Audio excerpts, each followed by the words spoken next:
अरू बेला कति चिसो होला है यहाँ चिसो सिजनमा त के सकिएला रे म त तल झरेको चाहिँ हेर्नु पर्यो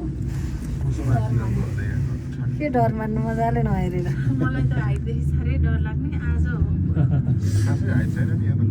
छैन यो हाइट छैन धेरै जम्मा 38 त मजा आयो अहिले त आँखा चिम्लिनु पर्ने डर लागेन त्यो त डर मान्दिनँ बस बस बाबु मजा आयो रे मजा मलाई अलिअलि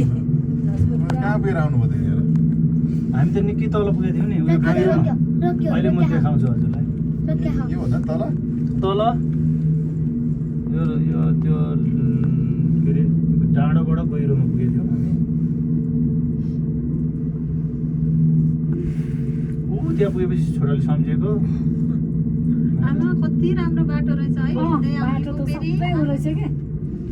यताबाट माथि चाहिँ के गर्नु पर्यो? माथिबाट चाहिँ झर्नमै सकिन्छ। ठ्याक्कै उयो यो झन्डा टाँगेको भयो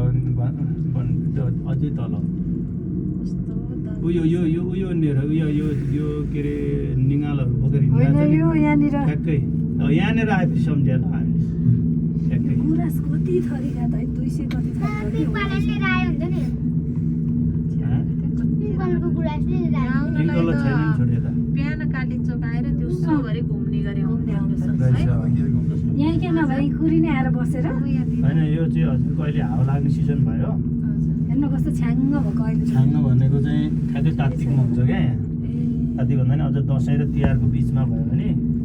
छ्याङ्ग हुन्छ यस्तो कति पाहाड फास्ट भएको देखिन्छ त्यो यो चाहिँ हरियो हुन्छ